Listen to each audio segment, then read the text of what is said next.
Hey guys, welcome to another episode of Real Estate on Record. I'm Mike Gatti. I'm here obviously again with the rock star Steve Zalunardo. Oh, yeah. What are we talking about today, I Steve? don't know. I like that intro. That intro is good. First and foremost, Steve, the heat wave that we have here, is Florida experiencing the same? Actually, if you want to cool down, why don't you come to Florida? Is that right? It's hotter here. Well, not today's not. This is what 26, which is like 92, 93. Right. Last few days have been hot though, right? Yeah, but it's not. You know what it is though? You can feel the humidity, but there's coolness in the air. We don't have that coolness in the air. Like I'm starting to get sick already. Like I was yesterday. I was like my chest starting to go already. It's a different humidity. Yeah, but it's got coolness in it. It's wrapped up a little different. It's like a different taco. Really? So you would say it's warmer here? Well, it's more different. You guys were 47 one day with the humidity, Right. which was like 116 if you put it Right. into Fahrenheit. That was hot. Yeah, and we only got to about 104. And remember, we're raining every day because it's rainy season. So we'll go from like 99, 97, whatever it is, and then drop like 20 degrees when it rains. So it goes 78, 80 degrees, which is like 27. July's rainy season in Florida? Yeah, it starts in hell? June. Yeah. I thought it starts in September. No. September's usually a hurricane where we get Well, that's the rain I was scary talking shit. about. Okay. But you get the random cloud that lasts, what, a half hour?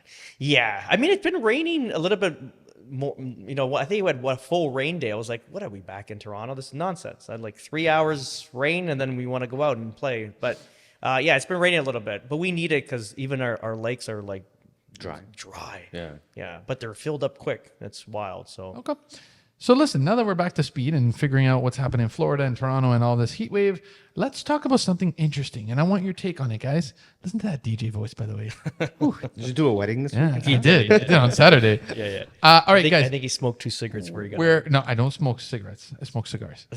So let's get that straight. Steve, cash rules, Mike. The luxury market in a high rate era. Now, I know that this is something that our parents grew up to, but cash of money. Everybody throws the cash, buys the cash. A lot of people are not doing that anymore, but maybe this is where everyone's going. So guys, talk to me about it. Luxury home buyers across Florida and major cities in Toronto increasingly are turning to all cash purchases based on, of course, the high mortgage rates. Guys, what is your take on keeping your phone silent during a podcast? Can I take this? You can take this, but I'm not stopping though. Sorry. Okay, so Hello. Mike, look at his case. Do you like that case color? Oh, hey, Rocky. Treviso colors.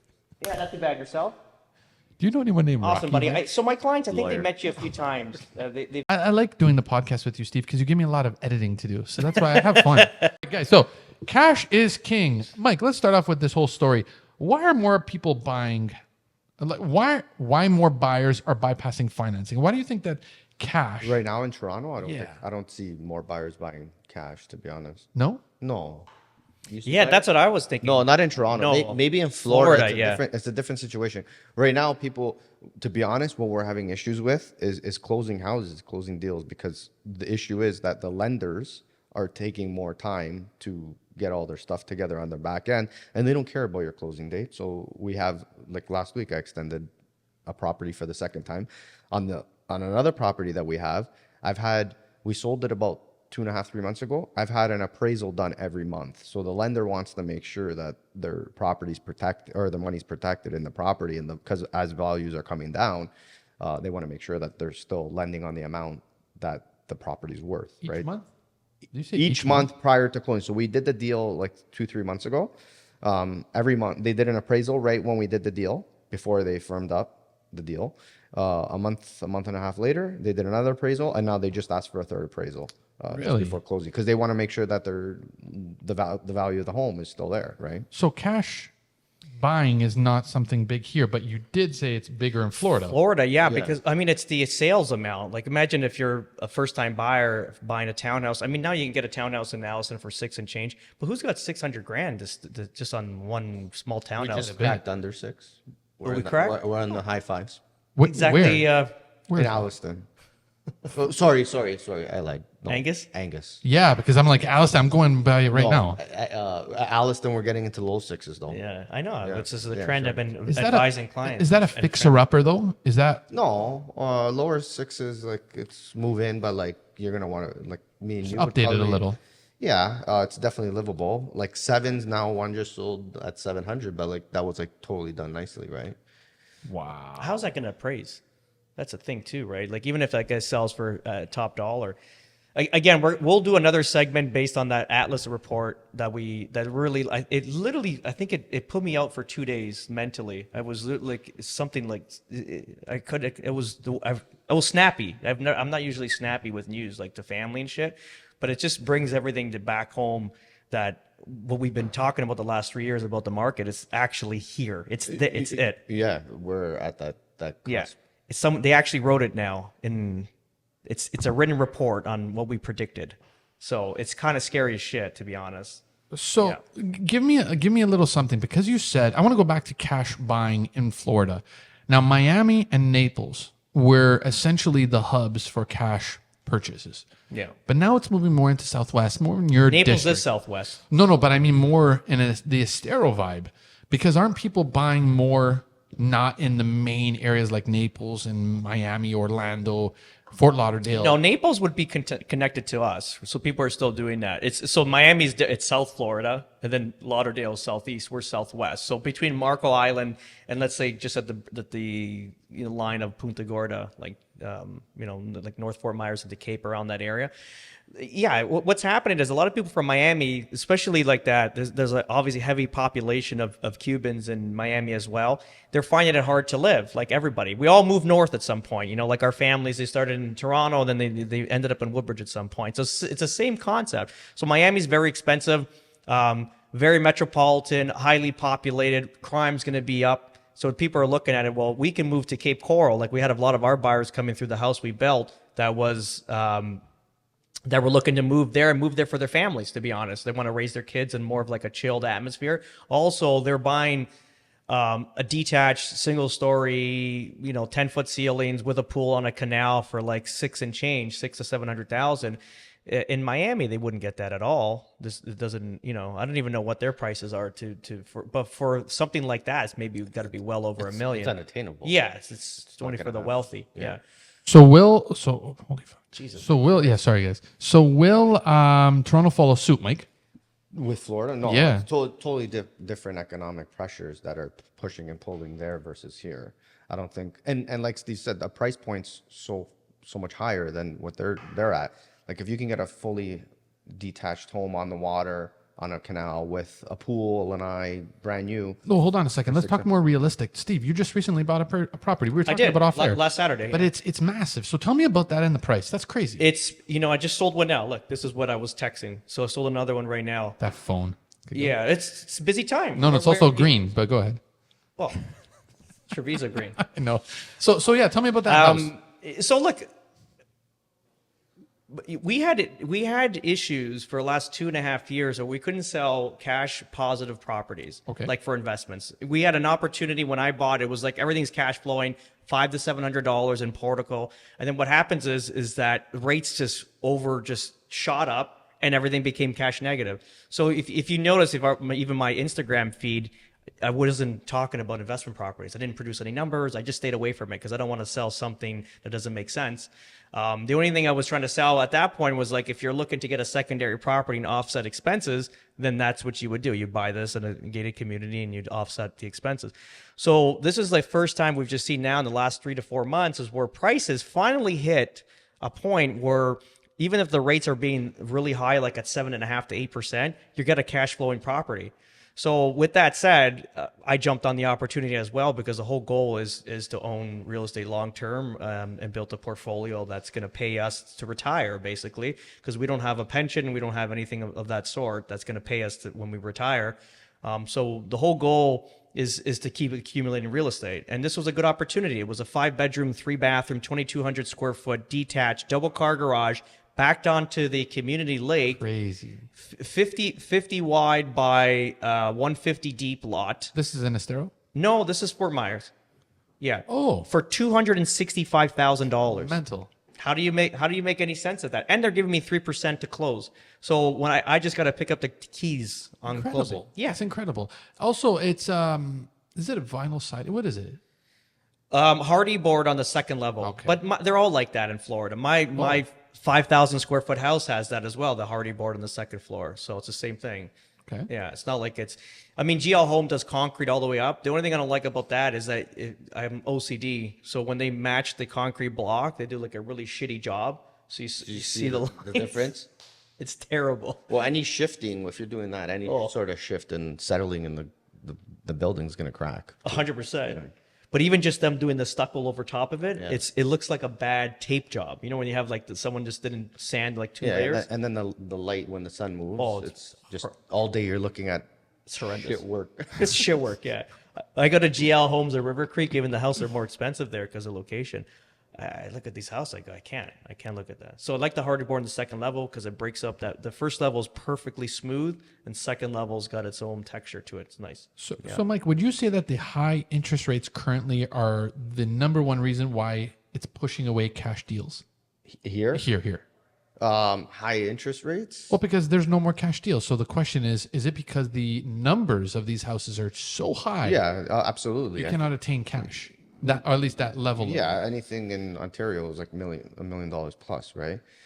To have $1 million cash to put it into a full property, like usually people are trying to upsize, or on the downside. The only way I see cash buyers is a downsize or someone that doesn't want a mortgage and they're moving from their big, let's say, Woodbridge home into their condo or something.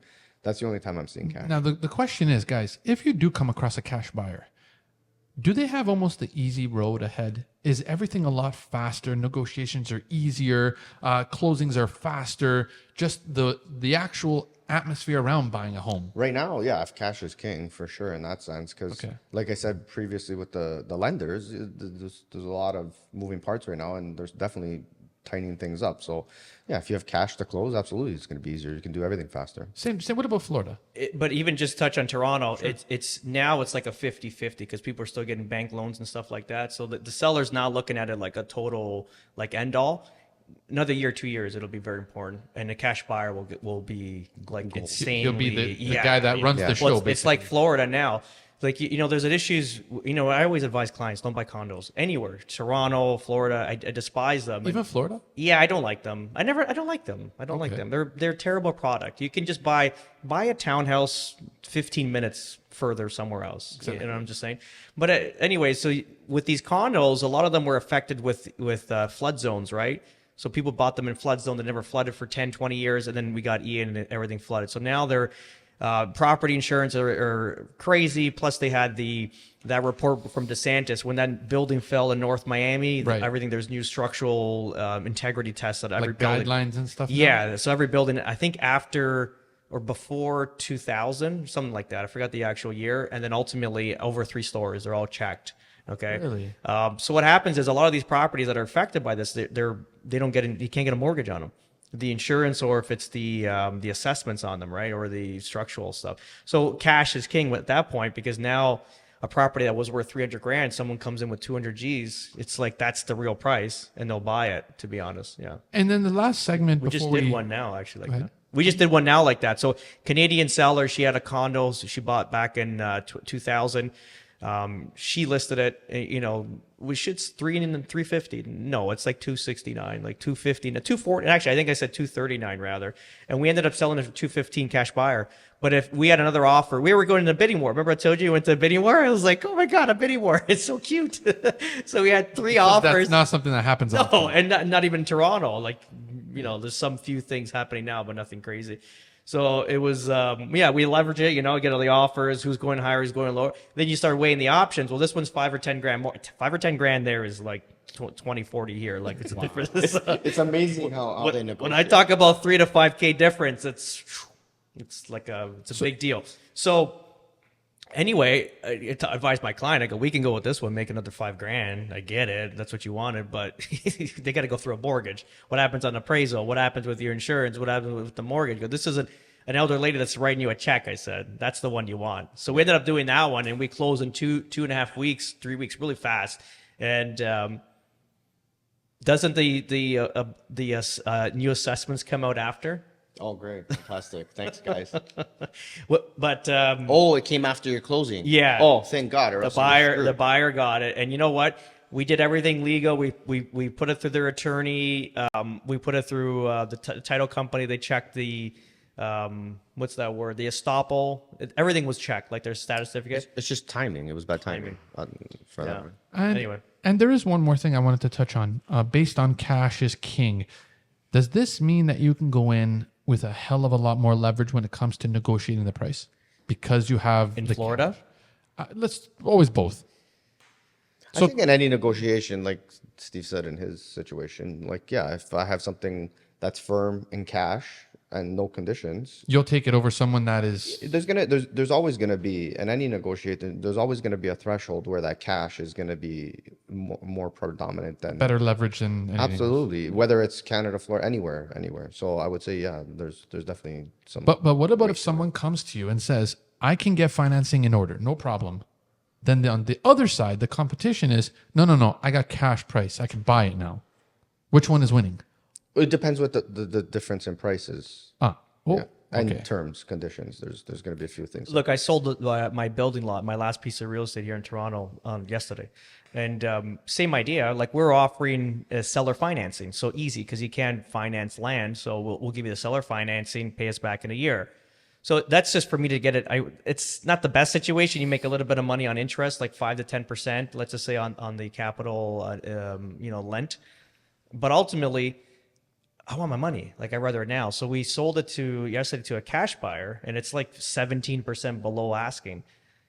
So even if I sell it at 10%, 10% of asking or whatever it is, like, what's the difference? Because at the end, look at it. We're not heading in a great market, especially here in Toronto. So the longer you have things that are held open like that, like, what happens in a year? They're like, rather just default. We've only put down $20,000, take your property back, and now the property's worth $100,000 rather than $200 now. Wow. So I'd rather take the 17% below asking right now. It's all cash closing to get the money. I can move it and make it start working. The whole point of money is to keep it working. I know, even just, I'll touch on this as well too. Like, a lot of people have sore feelings with the U.S. or whatever it is, the tariffs and whatever it is. Forget about it. Like, you got to look at it. Is my money going to keep working? Is it going to work in Canada? It stopped working here, and especially in investment properties. Maybe 5 years ago, it stopped working. Maybe 4 years. Something like that. Well, it depends. It was still working, but we had to add doors to make it work. Fair enough. Yeah. Oh, that's Yeah. good. That's a good analogy. Yeah. So anyway, but it stopped really working for small time investors, like buying townhouses, probably in 2017. That's the problem. Because Yeah. we're adding the doors. There's more purchase price, and Yeah. smaller guys getting weeded out. Fair enough. So like 2017, and that's an issue, right? So, guys, we're actually right at the end of this episode, but I want to let everybody know that the next episode they should tune in because we're going to be talking about your mastermind weekend that's coming up, which I'm really excited to talk about because I was invited and then Steve took his invitation back. Well, after I saw that shirt you were wearing, I'm like, we can't hang. This guy's gonna start spray painting buildings. Damn right, all over it. Graffiti. All over it. So, guys, last takeaway from this episode: do you guys suggest new home buyers to go to their mom and dad and say, "Hey, can I get some cash so this way I can buy it out?" Or do you recommend some other option for the younger generation? I'd say 99.9% in Ontario, or even the parents won't be able to buy it out or have the ability. Jeez. Okay. You're buying $1 million house, like your first time home buyer. Yeah, you would have to sell yours to do this. Well, it depends. There's people out there that can do it, absolutely, but On 1% of them could Yeah. buy $1 million house cash for their kid, right? Yeah. So I don't think a lot of people are going to do it here, but in Florida, I think it's a different story. But remember this, like, a lot of people are house rich, right? And cash poor, even retirees. Like, there is obviously that elder my parents' generation that stacked away 500, like a normal family, $500,000 in the bank, 700 in the bank, whatever it is, 300. But ultimately, it's all tied up into the real estate. Sure. And they're losing that now. Exactly. And it's going to get rougher. That was the nest egg. Now the nest egg is starting to deplete a little. So now, like, you're, Wow, why me? Okay, like, what do you have to say about me? like What? cash out at some point, and parents, they pass on all the wealth. It's all gone, buddy. That's not true. And I'll tell you why. Because you know better than anyone. I already dabbled into investments in Florida. You're smart. Yeah. I know that. Yeah. But even for yourself, you've protected money, and it's not just the U.S. Like, you need to have it somewhere else currently right now to make Yes. it work. And I think we'll talk about this in another segment, but we got 5 years here. It's going to be 1 year after another that's going to get worse before it gets better. Coming up, Steve. Mike, at your camera. Tell everyone where they can find you. They can find us on Instagram. You can find me at Mike Gatti Realtor, and Steve. At Steven Zalunardo on Instagram, and follow our webinars. We're having exciting webinars going forward. Those are really cool. There's a good hangs for everybody. And just a really quick synopsis on that. The webinars are based on what? For people who don't know. So we have this is a bunch of stuff for the Florida stuff. So for Canadians specifically is either you're immigrating from Canada into the U.S. That's one webinar. We have another webinar that's Canadians' blueprint into and buying real estate in Florida that don't want to move to Florida but also want to move money where it's making money. And then we're doing another one specifically for Canada for Torontonians is Survive or Thrive. Webinar. So Amazing. We're gonna keep doing it. But again, I think we have one tomorrow, but we're gonna push it. I don't know. I think I'm stupid a bit. I put it too close to me flying in and the whole shit. So I might move it out. But we want to do that. It's like proper professionals on. So me and Mike talking about real estate clearly at a high level. Then we have like a mortgage broker. They're ready for questions, answers, how to break out of mortgages, how to refinance. Like a whole bunch of stuff you would have to call in. You got that firsthand. Really good guy. We've been dealing with this. I've been dealing with the Quinteris for like 12 years. And then ultimately, with this episode, we had a financial coach that I actually used back in the day, where basically set up your personal and your business finances to make sure that you can, pull out through the other side. All coming up, my friends. Until next time, we'll see you later. Ciao. Thank you. All right. Good.